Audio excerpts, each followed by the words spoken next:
आवर्तनशील खेती का यह भी एक सिद्धांत है कि जितने ज्यादा लोगों का जोड़ेगा उतनी ही उसकी आमदनी बढ़ जाएगी। माने खेती हम बाजार के लिए न करें, न बाजार से कुछ लें, न बाजार से कुछ दें। जितनी किसान बाजार से दूरी बढ़ा लेगा यही उसकी सफलता है। और बल्कि कोशिश ये करना है कि प्रोसेस करके उपभोक्ता को सीधे अपने पास बुलाना है, क्योंकि कुआं प्यासे के पास नहीं जाता है, प्यासा कुएं के पास आता है। कि सीधे उपभोक्ता से जुड़ना है और बिना प्रोसेस किए कुछ भी नहीं करना है।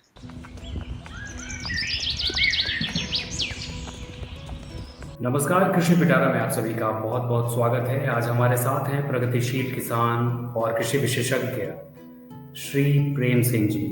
प्रेम सिंह जी बांदा से हैं और कार्यक्रम में इनके परिचय के साथ हम और भी मुद्दों पर बात करेंगे, विशेष रूप से आवर्तनशील कृषि पे।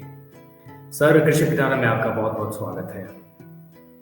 धन्यवाद, नमस्कार जी सर, आवर्तनशील कृषि आजकल चर्चा में है और इसके साथ आपका नाम जुड़ा हुआ है। तो सबसे पहला सवाल है कि आवर्तनशील खेती क्या है? जी, आवर्तनशील खेती आवर्तनशीलता की लिटरल मीनिंग तो है चक्रीयता, बार बार होना। और उसको शाश्वतता के आशय से भी देखा जा सकता है कि शाश्वत माने इस पूरी प्रकृति को ऐसे ही इसके संतुलन को समझकर बनाए रखते हुए कैसे खेती की जाए, उसी का नाम आवर्तनशील खेती है। तो आवर्तनशील खेती एक प्रोपोर्शन को ध्यान में रखकर और संतुलन के बिंदुओं को ध्यान में रखकर, आत्मनिर्भरता को, न्याय को, इसको ध्यान में रखकर की जाने वाली खेती है।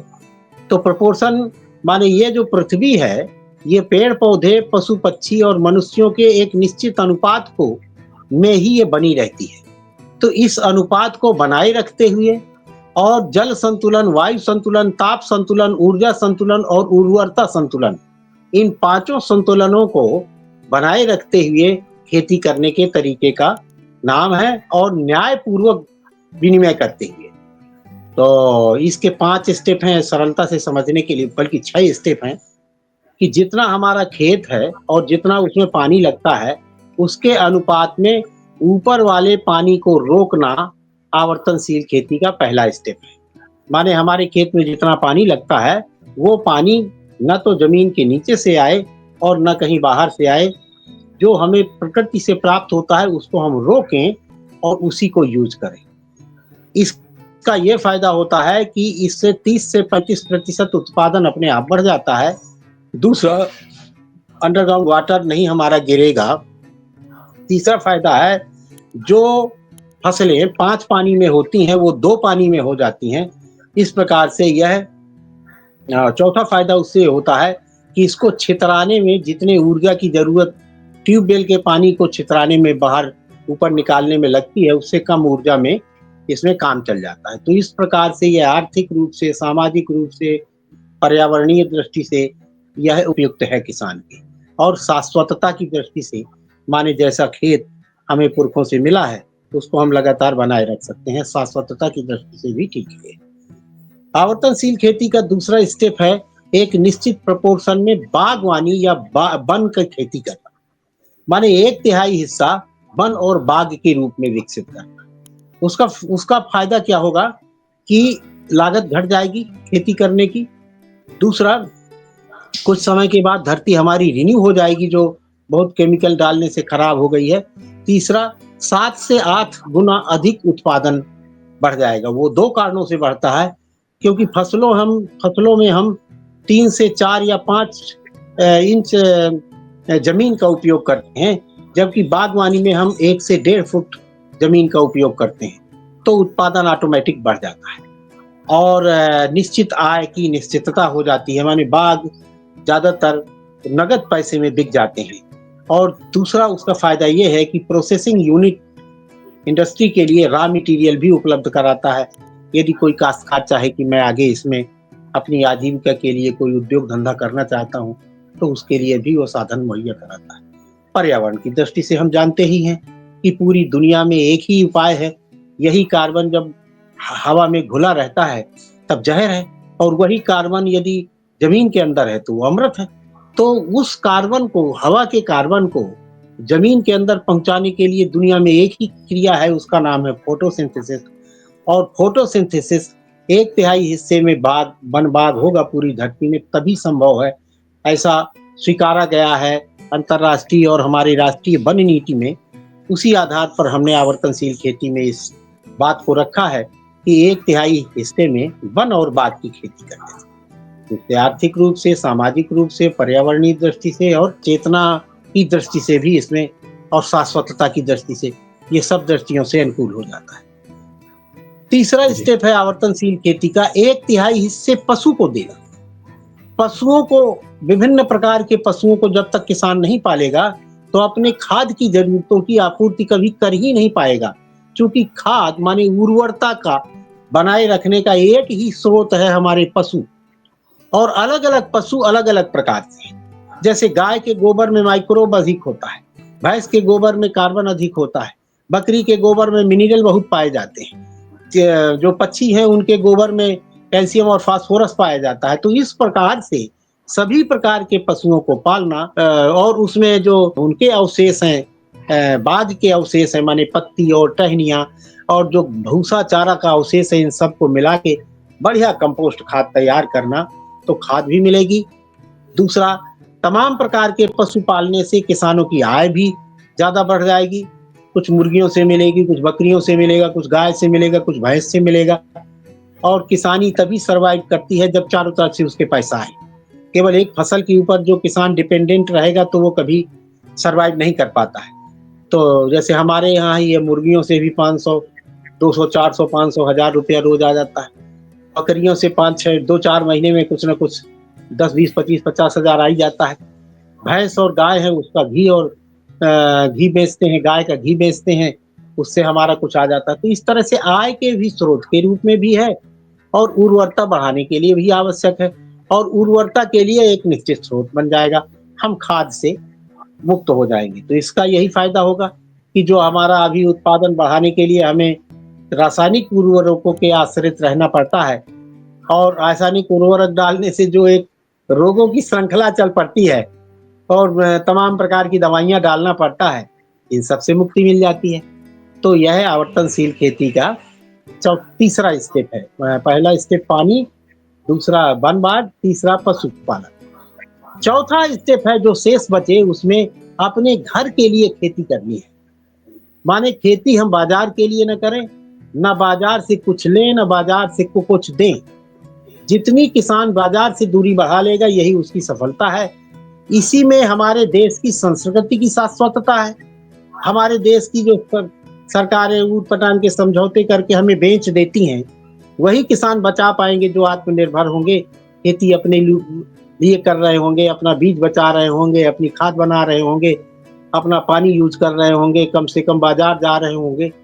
आज नहीं तो कल यह मूल्यांकन में पाया जाएगा कि इन्हीं किसानों ने देश को बचाया। बाकी जो उस बहाव में बह गए, वो भी बेचने में शामिल हो गए।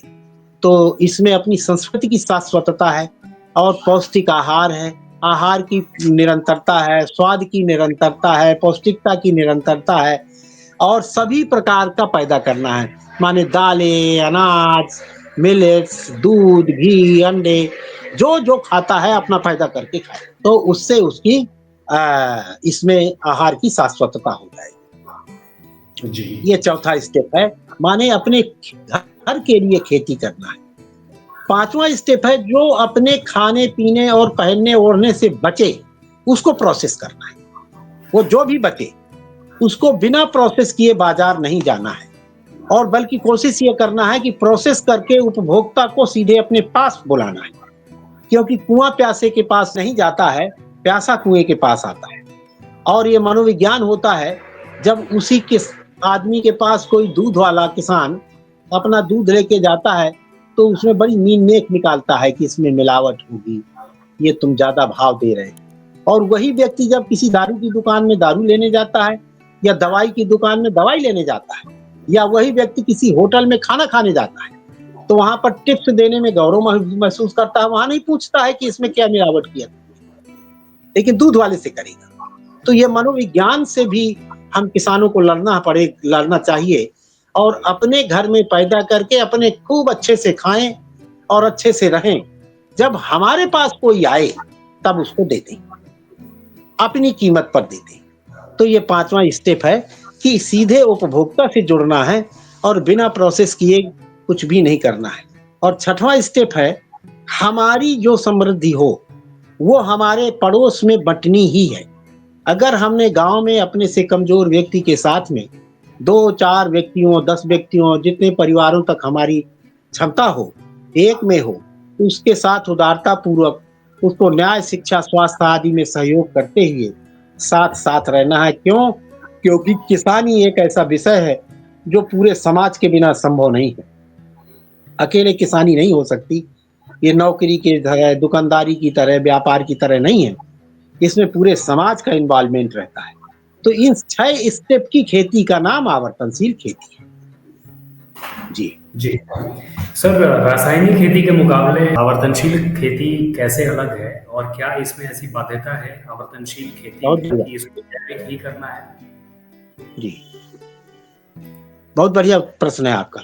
अब क्यों ज़रूरी है आप मतलब आवर्तनशील खेती अन्य खेतियों से नेचुको फार्मिंग, ज़ीरो बजट फार्मिंग, बहुत सारे प्रकार की पर्माकल्चर आदि का नाम है। तो एक तो यह इस तरह से डिफरेंट है कि हम पर्यावरण संतुलन की भी बात करते हैं, इसमें इन्वॉल्व है। हम सामाजिक समरसता, न्याय भी इसमें इन्वॉल्व है। पर्यावरण संतुलन जब हम कहते हैं तो जल संतुलन, वायु संतुलन, ताप संतुलन, ऊर्जा संतुलन और उर्वरता संतुलन, ये पांचों संतुलनों को ध्यान में रखते हुए हम खेती करते हैं। तो इस प्रकार से हम सभी प्रकार के सामाजिक न्याय को आर्थ और देश की खाद्यान्न सुरक्षा को बिना उत्पादन घटाए और अपनी मनुष्य होने की जिम्मेदारियों का निर्वाह करते हुए हम खेती की बात करते हैं। तो इसमें सारे आयाम जुड़े हैं। बाकी खेतियों में अधिक से अधिक उत्पादन की दृष्टि से कौन से खाद डालें, कौन सा खाद ना डालें, अधिक उत्पादन की दृष्टि से पूरी केमिकल फार्मिंग भी है और ये जैविक खेती में भी उसी तरह से ही कुछ बातें हैं। बस इतना अंतर है कि उस कीड़े को जिसको वो केमिकल दे के मारने की बात करते हैं, ये नीमास्त्र ब्रह्मास्त्र दे के मारने की बात करते हैं। मारते ये भी है। तो मारने के तरीके का रिजल्ट आएगा कि मारने का तरीका, मारने का रिजल्ट आएगा। तो इस तरह से मारपीट की उसमें सब बातें होती हैं। आवर्तनशील खेती में ये पूरी मारपीट की बातें नहीं हैं। हम सब जगह सह अस्तित्व के साथ में, सभी कीड़ों के साथ में, वायरस के साथ में किस तरह से निभे और किस तरह से वो सब व्यवस्थित तरीके से कर सकते हैं। तो हमारा एक जो इसका मैनेजमेंट का एक तरीका है आवर्तनशील खेती में, वो उसको हम लोग कहते हैं सह अस्तित्ववादी विधि से कीट एवं उनका नियंत्रण करते हैं। माने उसके साथ में रहते हैं। तो वायरस, कीड़ा और फंगस, ये 3 चीज़ों से संबंधित होती हैं सभी बीमारियाँ। तो हम उसके सब तरीके सह अस्तित्ववादी, किसी को मार-पीट नहीं करना। तो इस तरह से ये अंतर है। तीसरा अंतर ये है कि केवल उसमें खेती की बात है, हम इसमें समाज की भी बात करते हैं, हम इसमें देश की भी बात करते हैं, हम इसमें प्रकृति की भी बात करते हैं। ये इसके बेसिक डिफरेंस हैं। और मैं इसका पूरा चार्ट बना हुआ है हमारे पास, लेकिन अभी इतनी जल्दी मैं उसको नहीं बता पाऊँगा। उसके लिए जो यहाँ शिविर करते हैं उनको बताइए कि क्या-क्या डिफरेंट है इसमें। जी। सर, आवर्तनशील खेती की शुरुआत कैसे करें? हाँ, इसका स्टेप 1 होता है कि पहले तो अपना मन बनाना है। पहला स्टेप 1 है कि मन बनाना है। फिर अपने ज़मीन का अपने दिमाग में आइडिया बनाना है और इन सिद्धांतों को कैसे हम लागू करेंगे, इसका एक रूपरेखा बनानी है। तो खेत के अनुपात में पानी बनना है, तो खेत की ढाल देखते हुए जिस तरफ से पानी अपने आप बह के निकलता है, उसी जगह पर तालाब बनाना है और चारों तरफ से फेंस करना पड़ेगा, तो उसके बिना खेती होती ही नहीं है। और ऐसा तालाब बनाना पड़ेगा जिसमें 3 तरफ से दीवालें हों, एक तरफ से पानी जाने का इलाका माने एरिया हो और पूरे खेत का पानी, और अगर ऊपर के खेत में भी तालाब नहीं किसी के बने हैं, वो भी पानी हमारे यहाँ आ सके, इस तरह का प्रबंधन करना है। दूसरा स्टेप ये है कि यदि छोटा काश्तकार है तो उसको अपने मेड़ों में कुछ पेड़ लगा लेने हैं। पेड़ लगाने से, जैसे 1 बीघे का भी काश्तकार है, आधा एकड़ का मतलब काश्तकार है, तो आधे एकड़ का काश्तकार जो छोटा-सा तालाब बनाएगा उसी में पेड़ लगा सकता है। अपने उसके दक्षिण और पश्चिम दिशा में भारी पेड़ लगा ले, पूर्व और उत्तर दिशा में अमरूद, करौंदा वगैरह लगा ले। यह उसको स्थायी आय का स्रोत बन जाएगा वो। मैं अच्छी तरह से जानता हूँ कि अगर 1 आम का पेड़ भी है या 2 आम के पेड़ है कम से कम, तो उसमें वो लाख, 1.5 लाख रुपए का तो अचार बना लेगा। और अगर देसी आम है तो वो अभी उससे मई जून महीने से बिकना शुरू होता है और जुलाई अगस्त तक बिकता है। तो वो 20 रुपए किलो से शुरू होता है और 50, 60, 70 रुपए किलो तक जाता है। तो उसका आय का स्रोत भी है। और उन महीनों में कुछ नहीं होता है हमारे पास। कुछ नींबू हो सकते हैं, कुछ आम हो सकता है, कुछ आंवला हो सकता है, आंवले से हम मुरब्बा बना सकते हैं। इस तरह से छोटा से छोटा काश्तकार भी 2-2, 4-4 पेड़ अपने मेड़ों में लगा लेंगे। बाकी अपने खेत के इसी तरह से डिवीजन कर ले। 1/3 खेत में चारे लगाए, चारा लगाए और उसको खेत में उसको पशु पाले। जितनी पशु किस अनुपात में पालने हैं ये नहीं बताया उसमें। पशु जी। उस अनुपात में पालने हैं जिस अनुपात में हमको खाद लगनी है। तो जैसे 1 एकड़ खेत में हमें 100 कुंटल के आसपास कंपोस्ट लगती है और एक गाय 1 साल में 40 से 45 कुंटल गोबर देती है। तो उसके साथ एक आध बछिया होगी तो 50-60 कुंटल होता है। बाकी इसमें भूसा चारा मिला के उसको 100 कुंटल बना लेना है। तो खेत के उर्वरता के अनुपात में पशु पालने हैं। और वो पशु वो 2 तरह का काम करते हैं। जैसे हमारे यहाँ अभी भी जितने गरीब आदमी हैं, वो 2-2, 4-4 बकरियां रखे रहते हैं। बकरियों में ज़्यादा दाना पानी लगता नहीं है और उनके आय का स्रोत ही है वो। अब उसमें हम उसको सिस्टम से बना के कह रहे हैं कि 10, 20, 50 मुर्गे मुर्गियां, 4-5 बकरे बकरियां, 1 आध गाय, इतने भर में 1 एकड़ आधे एकड़ के काश्तकार का लाख, सवा लाख रुपए की आमदनी का स्रोत ये बन जाएंगे। 1,50,000 की आमदनी का स्रोत उसके आम, आंवला, नींबू, इस तरह की चीजें कुछ लगाएगा तो उसमें निकल आएगा, साल भर के लिए काम बना रहेगा। तो दूसरा स्टेप उसका इस तरह से डिजाइन। तीसरा स्टेप है, कोशिश करे काश्तकार अपने खेत में रहे। अगर वो घर में रहता है तो खेत पूरा सजता नहीं है। उसमें 3 नुकसान हो रहे हैं। एक नुकसान तो हो रहे हैं कि शहर तो नरक हो गए हैं, गांव महानरक हो गए हैं, जातिवाद और फलाना ढिमाका। अगर वो खेत में आ जाएगा तो उसका अलग तरह से गांव में मूल्यांकन होने लगता है। उसके दिमाग से भी रोजमर्रा की चीजें निकल जाती हैं द्वेष फैलाने वाली, और वो एक नए व्यक्ति के रूप में आता है। नंबर 2, वो कुछ ना कुछ उसके बच्चे करेंगे। तो इसलिए वो खेत में आ जाए और वहीं अपना डिजाइन बनाए और तालाब के किनारे ही पशुओं को पाले, ताकि उनका गोमूत्र वगैरह सब तालाब में जाए और सिंचाई में उसका फायदा उठा सके, उसकी उत्पादकता और पानी की बढ़ जाए। तो इस प्रकार से ये तीसरा स्टेप हो जाएगा। लेकिन समय लगता ही है। पेड़ लगाने में उसको 4-5 साल का इंतजार करना ही है और वो 4-5 साल में एक सस्टेनेबल, आत्मनिर्भर इकोनॉमी उसके पास हो सकती है। तो इस तरह से स्टेप वाइज जब उसके यहाँ फल आने लगे, अनाज आने लगे, वो प्रोसेसिंग में शिफ्ट कर सकता है। जितने ज़्यादा से ज़्यादा प्रोसेसिंग करेगा, उतने ज़्यादा से ज़्यादा लोगों को जोड़ेगा अपने साथ। आवर्तनशील खेती का यह भी एक सिद्धांत है कि जितने ज़्यादा लोगों का जोड़ेगा, उतनी ही उसकी आमदनी बढ़ जाएगी। यह पलायन को भी रोकने वाला है। तो आवर्तनशील खेती का ये भी एक पार्ट है, लेकिन वो डिटेल में आती हैं सारी बातें। तो मोटा-मोटी यह है कि वो जो प्रोसेसिंग यूनिट खोलेगा, उसमें लोगों को जोड़ेगा तो लोगों का भाग्य जुड़ेगा। लोगों का भाग्य जुड़ेगा तो उसकी आमदनी बढ़ेगी। इस तरह से वह एक समृद्ध जीवन जी सकता है। जी। सर, भारत में लगभग 85% से ज़्यादा लघु और सीमांत किसान हैं। ऐसे में काफ़ी कृषि विशेषज्ञों का ये मानना है कि आवर्तनशील कृषि उनके लिए लगभग असंभव है। तो इस पे आपका क्या कहना है? जी देखिए, आवर्तनशील खेती एक सिद्धांत है। वो प्रोपोर्शन और उसको मेंटेन करने की बात करता है।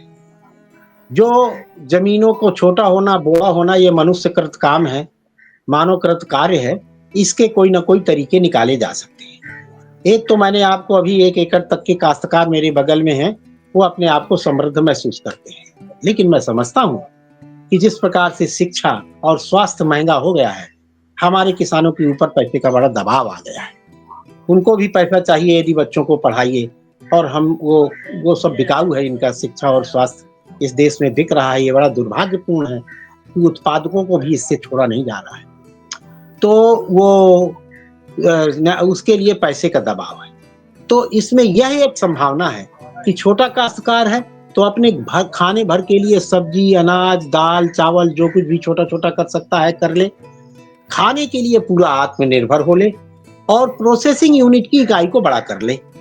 तो उसमें अपने पड़ोसी के काश्तकारों से भी रॉ मटेरियल ले सकता है और प्रोसेस करके अपने आवर्तनशीलता के सिद्धांतों का पालन करते हुए वो समृद्धि को पा सकता है। तो जितनी उसको ज़रूरत है, उस ज़रूरत के हिसाब से उसको घटा या बढ़ा सकता है। चौथा 5वां जो स्टेप है प्रोसेसिंग का वाला। तो प्रोसेसिंग यूनिट छोटी या बड़ी की जा सकती है, जितनी हमें पैसे की ज़रूरत है। लेकिन यह अनिवार्य है कि उसका दाना-पानी उसके खेत से आए। जब तक उसके अंदर खाना के लिए आत्मनिर्भरता और कॉन्फिडेंस नहीं आता, तब तक समृद्धि नहीं आती।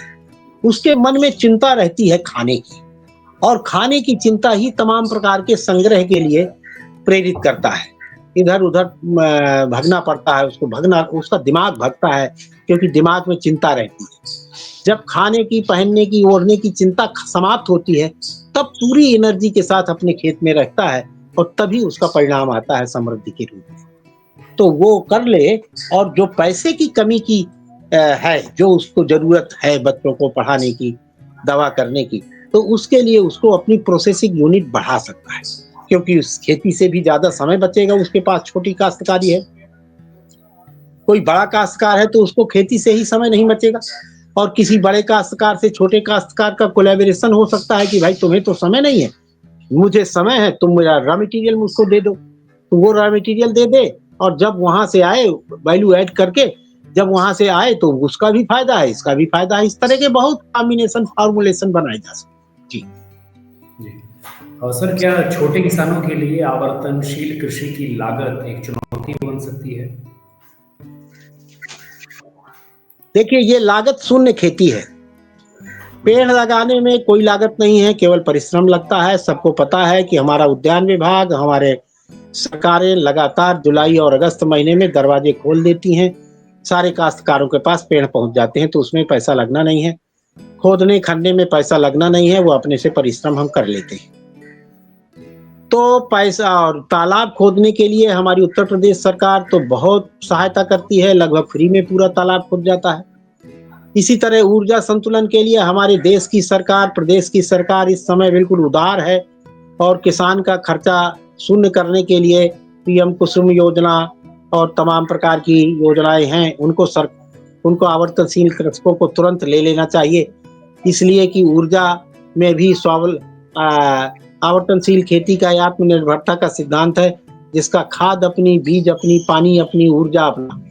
तो ऊर्जा अपनी हो जाएगी तो उससे भी पैसा नहीं जाएगा, खाद अपनी हो जाएगी तो भी ऊर्जा बचेगी, माने पैसा बचेगा, बीज अपना होगा तो भी पैसा बचेगा, पानी अपना होगा तो भी पैसा बचेगा। और ये 4 बड़े छेद हैं। बैंक की ब्याज एक बड़ी छेद है, इनसे किसान का पैसा भग जाता है। तो अगर छोटे काश्तकार हैं तो वो इसमें लागत कहीं नहीं लगनी है, और जो भी लागत लगनी है तो हम ऐसे समय के दौर से चल रहे हैं, इसके लिए सरकारें आराम से मदद के लिए खड़ी। जी सर, ये आवर्तनशील कृषि एकीकृत कृषि प्रणाली से कितनी अलग है? देखिए, वही अलग तो है। एकीकृत कृषि प्रणाली में भी केवल उत्पादन और फसल चक्र और पार्टनर्स फसलों की चर्चा है। उसमें समाज की चिंता नहीं है, पर्यावरण की चिंता नहीं है, देश की चिंता नहीं है, पलायन की चिंता नहीं है। हम सबको एक सस्टेनेबल लाइफ स्टाइल आवर्तनशील खेती है, जिससे हमारा खाद्यान्न सुरक्षा भी प्रभावित होता है। पलायन जैसे मुद्दे हैं, उसका उत्तर है। पर्यावरण के संतुलन के जो बड़ा संकट के रूप में आगे आने वाली पीढ़ियों को आने वाला है, चाहे जल प्रदूषण हो, माने जल की गहराई बढ़ रही हो, चाहे जल के मैनेजमेंट की प्रॉब्लम हो, उन सब का उत्तर उसमें समाया है। वायु प्रदूषण का समाया ही है। ताप बढ़ रहा है, और ताप घटाने का पेड़ लगाने के अलावा क्या तरीका है? तो इन सब मानव जाति के प्रश्नों के उत्तर के रूप में आवर्तनशील खेती है, और वह एक सैद्धांतिक है, जो एक प्रोपोर्शन में जिस तरह की धरती है उस तरह का प्रोपोर्शन अपने खेत में तैयार कर देना है, ये हमारी ज़िम्मेवारी है। क्योंकि हमारा खेत तेरे मेरे से ऊपर उठ के धरती के एक हिस्से के रूप में उसको देखना है और जैसी धरती होनी चाहिए वैसी सजाना है। तो इसलिए हम ब्रॉड एस्पेक्ट में, बल्कि हम तो ये कहते हैं अखंड समाज मानसिकता से प्रेरित व्यक्तियों की खेती है ये। जी। सर बहुत-बहुत धन्यवाद आपका कि आवर्तनशील कृषि पर आप हमसे इतनी सारी बातें, महत्वपूर्ण बातें आपने हमसे साझा की। किसान मित्रों, ये थे हमारे साथ में प्रगतिशील किसान कृषि विशेषज्ञ श्री प्रेम सिंह जी। हम बहुत जल्दी इनके साथ फिर से जुड़ेंगे।